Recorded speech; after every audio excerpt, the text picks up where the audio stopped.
kad žmogus gali būti tikintysis, gali dainuoti chore, gali būti dainininkas, gali būti misionierius, gali dalinti lankstinukus, bet jei nėra dešimtininkas ir aukotojas, kai mirs, eis į pragarą. Sveiki visi, kaip sekasi? Aš esu pastorius Antonijus Žaniūras ir šiandieninėme vaizdo įraše noriu su jumis pasikalbėti apie temą, kuri visada sukelia daug diskusijų. Tai dešimtinė. Aš užsirašiau pagrindinius klausimus, kuriuos visi turi apie dešimtinę ir atsakysiu į juos šiame vaizdo įraše. Tai tokie klausimai kaip: ar dešimtinė yra privaloma? Ar turiu visą dešimtinę atiduoti savo bažnyčioje? O gal aš pats galiu paremti labdaros organizacijas, pavyzdžiui? Jei aš neduosiu dešimtinės, ar būsiu prakeiktas? Ar skerys sunaikins viską, kas mano? Kur Naujajame testamente kalbama apie dešimtinę? Ką Jėzus sakė apie dešimtinę? Todėl verta likti su manimi iki galo, ne tam, kad galėtumėte padėti kitiems žmonėms, kurie turi klausimų šią temą. Gerai? Bet prieš pradėdamas noriu paprašyti, kad užsiprenumeruotumėte mano kanalą, paspauskite mygtuką po šio vaizdo įrašu prenumeruoti ir šalia atsiras varpelis. Labai svarbu įjungti šį varpelį ir pasirinkti parinkti visos, kad gautumėte visus pranešimus kiekvieną kartą, kai kelsiu naują žinutę į kanalą. Gerai? Broliai, einame toliau. Kartą buvau bažnyčioje ir nepatikėsite, ką išgirdau iš pastoriaus. Pastorius pasakė, kad tie, kurie neduoda dešimtinės, nepateks į dangų. O kaip jis pagrindė šią savo mintį?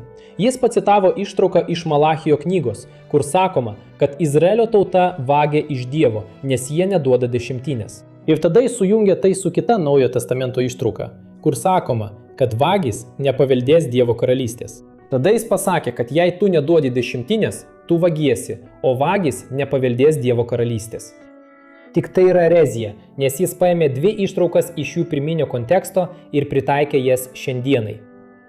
Be abejo, daugelis žmonių išsigando, o kadangi jie nepažįsta rašto, nepažįsta Dievo žodžio, tauta žūsta, tauta kenčia. Taigi, broli, turime būti labai atsargus, nes yra daug vilkų avies kailyje. Daug žmonių apgaudinėja kitus. Yra ir dar vienas atvejis, kurį man papasakojo viena sesuo. Jos mama buvo labai servanti ir jai skubiai reikėjo vaistų, tačiau tos dukters pinigai buvo atidėti dešimtinės mokėjimui. Tada ji pasakė savo mamai, kad negali paimti tų pinigų, nes jie buvo pašvęsti viešpačiui. Ir deja, jos mama labai blogai pasijuto. Ačiū Dievui, ji buvo laiku pagelbėta, nes ilgai negalėjo vartoti tų vaistų, o taip negalima buvo. Taigi, broliai, ar pastebite, kaip žmonėms sunku susidoroti su šiuo klausimu? Kyla daug abejonių, broliai. Esu girdėjęs ir apie pastorių, kuris sakė, kad tie, kurie neduoda dešimtinės, net neturėtų grįžti į bažnyčią. Pirmiausia, jie turėjo susirasti tuos pinigus, o tik tada lankytis toje bažnyčioje. Ir tai man papasakojo mano močiutė. Mano močiutė lankėsi Sekmininkų bažnyčioje, labai gerai žinomoje visoje Brazilijoje. Ir ji labai nuliūdo, nes jai nepavyko surinkti tų pinigų. Broliai, man taip pat buvo labai liūdna dėl tos situacijos ir būtent dėl to nusprendžiau įrašyti šį vaizdo įrašą jums. Ir aš žinau, kad dešimtinės klausimas yra labai jautrus, nes jis susijęs su godumo nuodėme.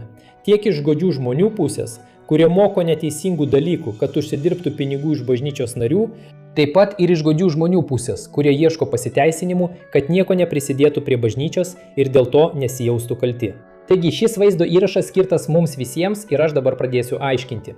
Dešimtinė pirmą kartą minima pradžios knygoje, 14 skyriuje nuo 18 iki 20 eilutės. Dešimtinė pirmą kartą minima pasakojime apie vieną mūšį ir jis parsinešė daug turtų kartu su savimi.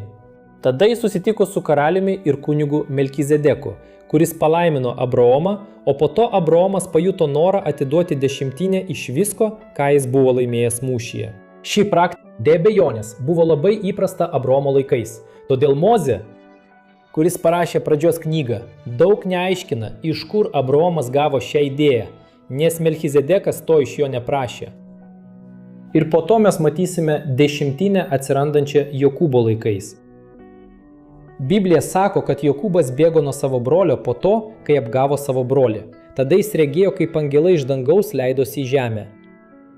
Ir tada jis davė pažadą viešpačiui, kad jei Dievas jį palaimins jo kelionę ir suteiks jam klestėjimą, Jokūbas atiduos dešimtinę iš visko, ką jis uždirbs. Jei perskaitysite šią ištrauką, pastebėsite, kad Jokūbas taip pasielgė ne todėl, kad tai buvo įstatymas, bet todėl, kad jis suprato, jog dešimtinės principas patinka viešpačiui. O dešimtinė atsiras tik po 500 metų nuo šių įvykių, tai įstatymą, kuris buvo sukurtas Izraelio tautai. Ir pažiūrėkite, kaip įdomu. Tuo metu pinigų nebuvo. Todėl izraelitai turėjo duoti 10% savo derliaus ir gyvulių, kuriuos augino, padangtį. Kaip parašyta Kunigų knygoje, 27 skyriuje, 30 eilutėje. Ši dešimtinė buvo naudojama rūpintis levitais, kurie visiškai atsidavė darbų šventykloje. Vėliau galite perskaityti savo namuose Skaičių knygą 18 skyrių 20 eilutę. Ir be šios dešimtinės izraelitai dar turėjo duoti dešimtinę, kad finansuotų šventę Dievo garbei. Pažiūrėkite, kas parašyta Pakartoto įstatymo knygoje 14 skyriuje. Atskirkite dešimtinę nuo visko, ką žemė kasmet duoda. Valgykite dešimtinę javų, naujo vyno ir aliejaus. Ir pirmagimį iš visų savo bandų viešpaties, savo Dievo akivaizdoje, toje vietoje, kurią jis pasirinks kaip savo vardo buveinę, kad visada išmoktumėte bijoti viešpaties savo Dievo. Ir dar buvo dešimtinė, kurią jie turėjo duoti kas 3 metus, kad pasirūpintų vargšais levitais, našlėmis, našlaičiais ir pabėgėliais. Tai yra Pakartoto įstatymo knygoje 14 skyriuje 28 ir 29 eilutėse, kur sakoma taip: kiekvienų 3 metų pabaigoje atneškite visas dešimtines iš 3 metų derliaus ir laikykite jas savo mieste, kad levitai, kurie neturi nei nuosavybės, nei paveldėjimo, taip pat ateiviai, našlaičiai ir našlės gyvenantis jūsų mieste, galėtų ateiti, valgyti ir pasisotinti. Ir kad viešpats, jūsų Dievas, palaimintų visus jūsų rankų darbus. Taigi žiūrėkite, kaip įdomu, broliai, jei visą tai apskaičiuotumėte, jūs pamatysite, kad izraelitai turėjo duoti dešimtinę, kuris sudarė apie 23,33% nuo visko, ką jie gaudavo. Todėl dešimtinė Senajame testamente veikia kaip mokestis, skirtas patenkinti žmonių poreikius, o ne tik kaip religinė taisyklė. Ir visada šiame kontekste, broliai, dešimtinė apsiranda Biblijoje nuo įstatymo laikų. Tarsi tai būtų mokestis, duoklė, kurią Izraelio žmonės turėjo mokėti. Ir todėl ta Senojo testamento ištrauka iš Malachijo knygos, kur sakoma, kad Izraelio tauta vadė iš viešpaties, nes nemoka dešimtinės, taip yra todėl, kad izraelitai turėjo pareigą aprūpinti levitus ir kunigus, kurie rūpinosi šventykla. Taigi, kai jie nemokėjo dešimtinės, jie stabdė Dievo darbą, nes jei jie to nedarydavo, niekas kitas negalėjo to padaryti. Taigi, broliai, šventykla visiškai sustodavo, Dievo reikalai būdavo apleidžiami, o žmonės taip pat nustodavo gauti pamokymus iš šių vyrų apie tai, kaip gyventi su Dievu.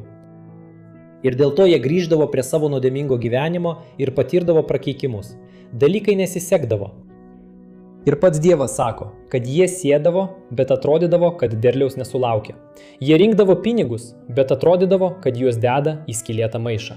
Taigi šiame Malachijo knygos 3 skyriuje 8 eilutėje, kuri labai dažnai naudojama ar ne daugelio pastorių, kad įvarytų žmonėms baimę, kalbant apie dešimtinę, čia kalbam apie tą kontekstą, o ne apie mūsų realybę, šiandienos laikus. Juk mes net neturime tokios institucijos kaip anksčiau. Ir būtent šiame kontekste Jėzus taip pat kalba apie dešimtinę, vienintelėje Naujojo testamento vietoje apie šią praktiką. Pažiūrėkite, ką jis pasakė savo laikų religiniams vadovams.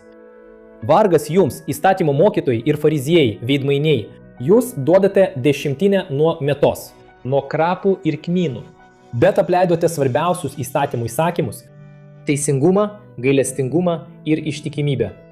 Turite daryti šiuos dalykus, neapleisdami anų. Pažiūrėkite, broliai, daugeliu žmonių ši ištrauka yra aiškus įrodymas, kad visi turi duoti dešimtinę, nes Jėzus kalba Naujajame testamente.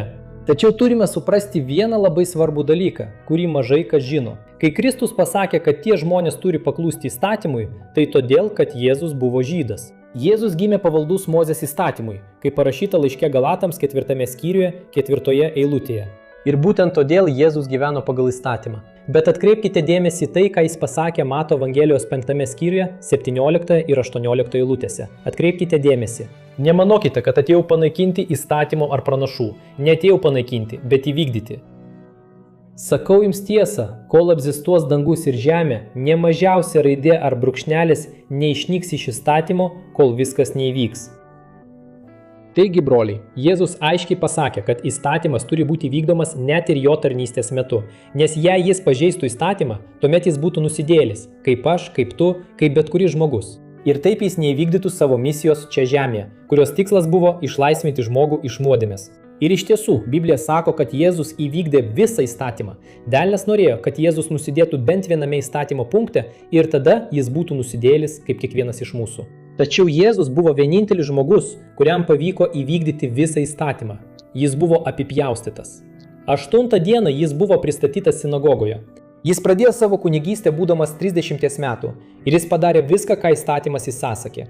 Ir jūs turėtumėte prisiminti tą ištrauką, kurioje Jėzus išgydė 10 raupsuotųjų.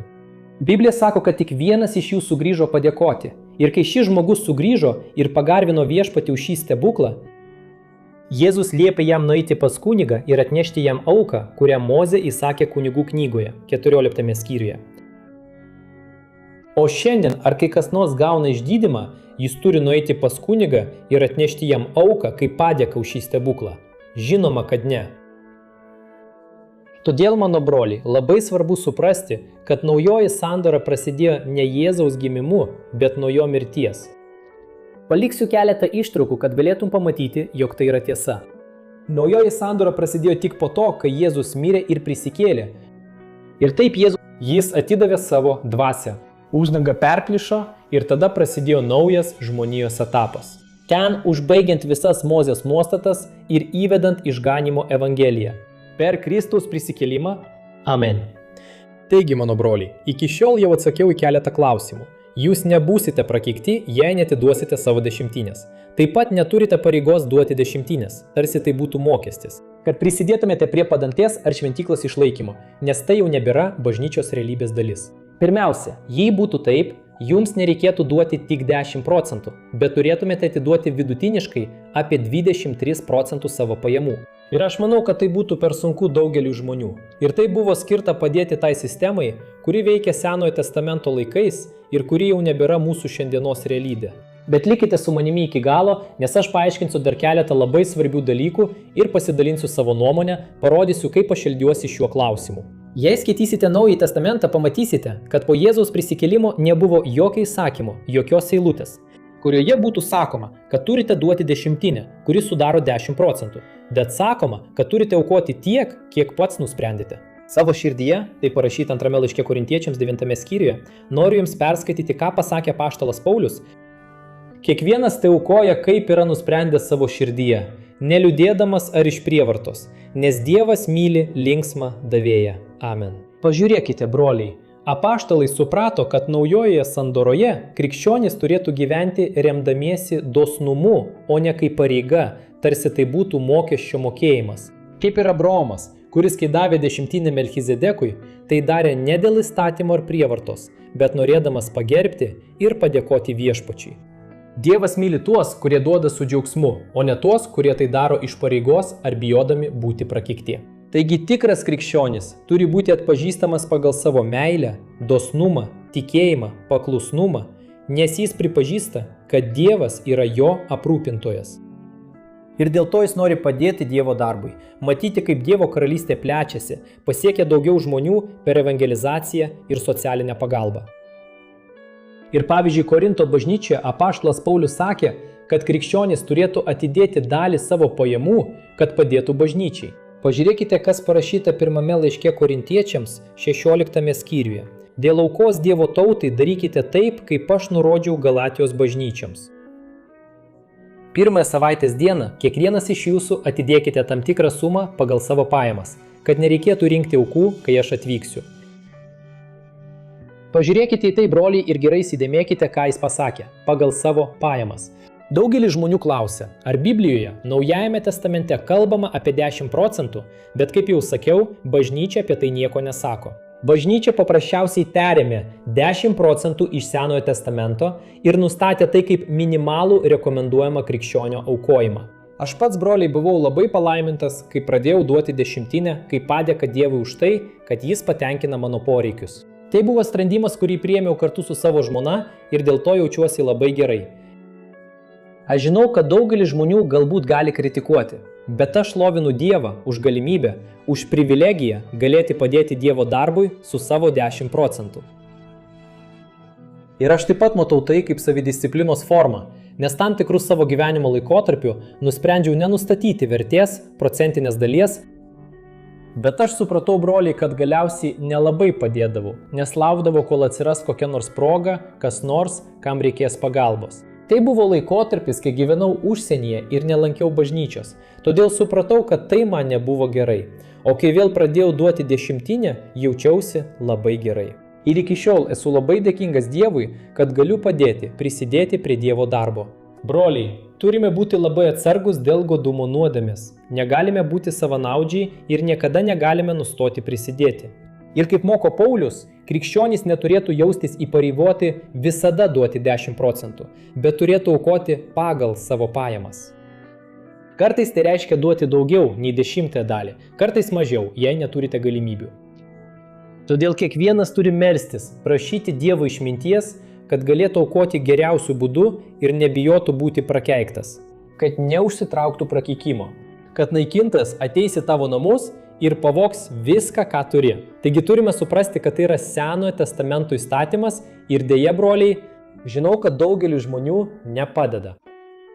Tu gali matyti savo bažnyčią, taip pat ir mano bažnyčioje. Ir tai labai trukdo augimui, Dievo karalystės plėtrai, juk šiandien viskam reikia pinigų, ar ne taip? Net apaštalas Paulius prašydavo aukų, prašydavo, kad žmonės padėtų, nes jis žinojo, kad be pinigų viskas daug sunkiau, ar ne? Kartais gavo pagalbą iš Filipų bažnyčios ir pagyrė to žmonės. Noriu perskaityti tau, kas parašyta Filipiečiams 4 skyriuje. Kaip jūs žinote, filipiečiai, pirmaisiais Evangelijos laikais, kai išvykau iš Makedonijos, ne viena bažnyčia nesidalijo su manimi. Kalbant apie davimą ir gavimą, išskyrus jūs, nes kai buvau Tesalonikoje, jūs man atsiuntėte pagalbą ne tik vieną kartą, bet 2 kartus, kai man jos reikėjo.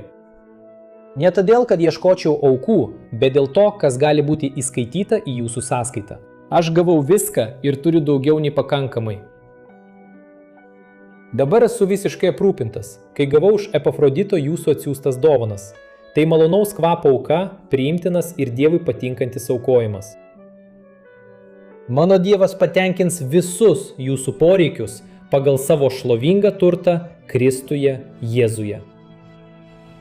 Pažiūrėkite į tai, broliai, pažiūrėkite, kokia tai palaima. Paulius čia labai džiaugiasi, nes jis gavo brolių aukas ir pasakė, kad Dievas patenkins kiekvieną šių žmonių poreikį, nes jie patiko Dievui.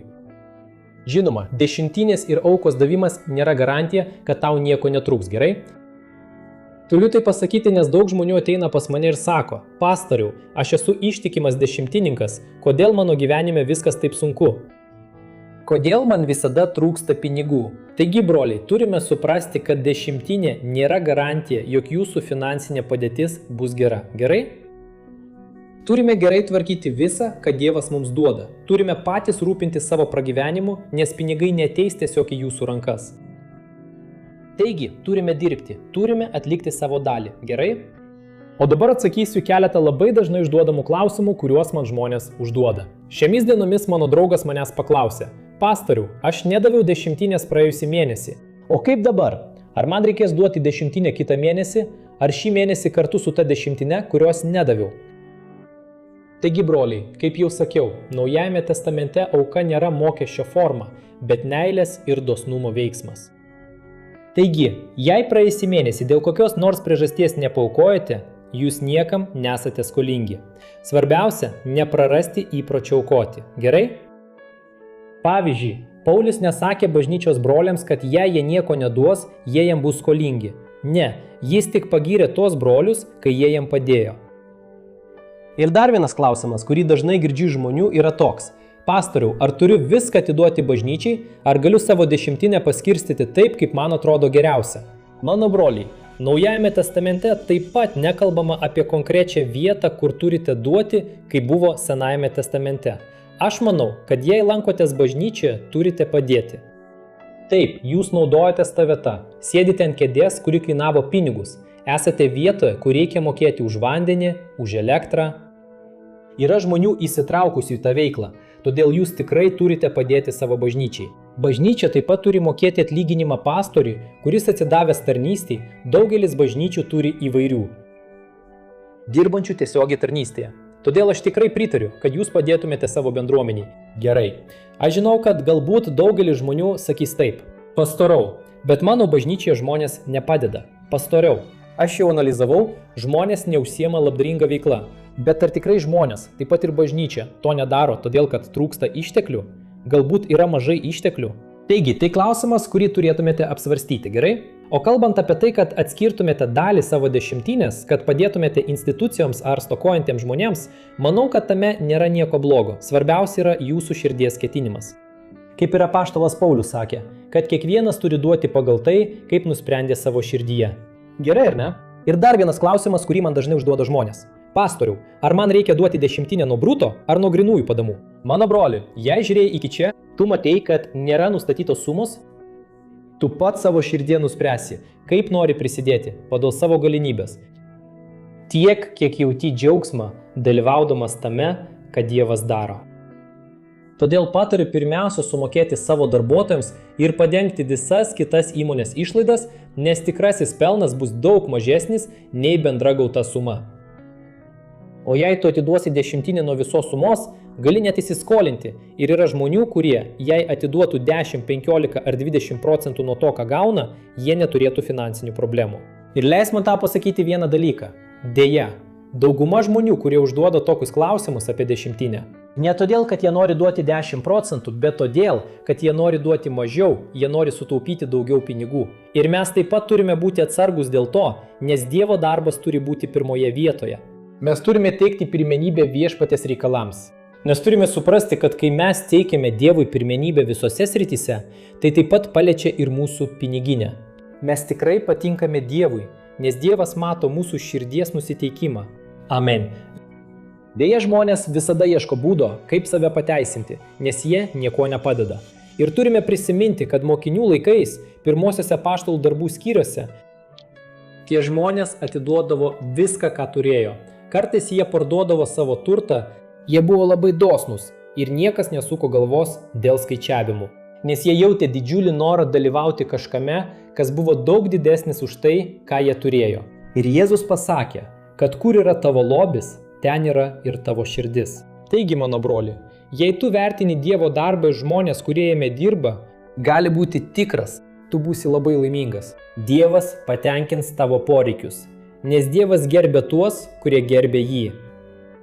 Taigi, broliai, turime tai suprasti. Egzistuoja dosnumo dėsnis ir Biblija sako, kad dosnus žmogus klestės, o tas, kuris atgaivina kitus, pats bus atgaivintas. Taigi, tai yra principas, kurį norėjau jums čia pristatyti, nes turime būti džiugus. Aš tikiu, kad tai yra Evangelijos esmė. Viską daryti iš viso širdies Dievui, viską, ką darome žmonėms, turime daryti taip, lyg darytume viešpačiui. Amen. Nesijausk spaudžiama, taip pat neleisk niekam tavęs priversti ką nors daryti. Jei pasirinkai duoti, jei pasirinkai prisidėti, tegul tai būna iš viso širdies. Tiesiog padėkok Dievui, nes Dievas tau suteikia galimybių. Ir tai, broliai, yra privilegija. Amen. Ir tik tam, kad užbaigtume, labai svarbus dalykas. Visi bažnyčios nariai turi teisę žinoti, kur yra panaudojami šie dešimtinės pinigai. Jūs, aš žinau, kad dauguma žmonių sako taip, bet aš duodu dešimtinę ir nenoriu žinoti, kas su ją daroma. Tai tiesa, broliai, bažnyčia žino poreikius geriau nei nariai. Tie, kurie yra vadovybėje, tikrai žino, kokie yra didžiausi poreikiai. Bet jūs tikrai galite pasidomėti, kur keliauja ta dešimtinė, gerai? Bažnyčios finansų valdyme turi būti skaidrumas, nes mes esame krikščionys ir turime būti sąžiningi visame kame, ypač dalykuose susijusiuose su Dievu. Be to, kai yra skaidrumas, nariai jaučiasi daug saugiau ir linkę dar labiau padėti. Amen? Ir noriu tau duoti paskutinį patarimą. Kiekvieną mėnesį atsidėk tam tikrą sumą, visada, kai gausi bet kokių pinigų, atsidėk dalį, nes tai tave išmokys disciplinos. Jei lauksi, kol atsiras kažkas, kam reikia pagalbos, praleisi daug progų padėti Dievo darbui. Žinoma, viešpačiui Dievui nereikia pinigų, bet jo darbui jų reikia. Todėl įpraskite aukoti ir jūs investuosite į tai, kas duos vaisių amžinajam gyvenimui. Amen. Aš esu pastorius Antonijus Žuniūras, tikiuosi, kad jums patiko, tikiuosi, kad išsklaidžiau jūsų abejones, o dabar prašau jūsų pasidalinti, nusiųsti tai kuo daugiau savo pažįstamų, nes daugelis žmonių turi abejonių dėl šios temos. Ir svarbu žinoti, ką Dievo žodis apie tai sako. Gerai? Te laimina jūs Dievas ir iki kito vaizdo įrašo.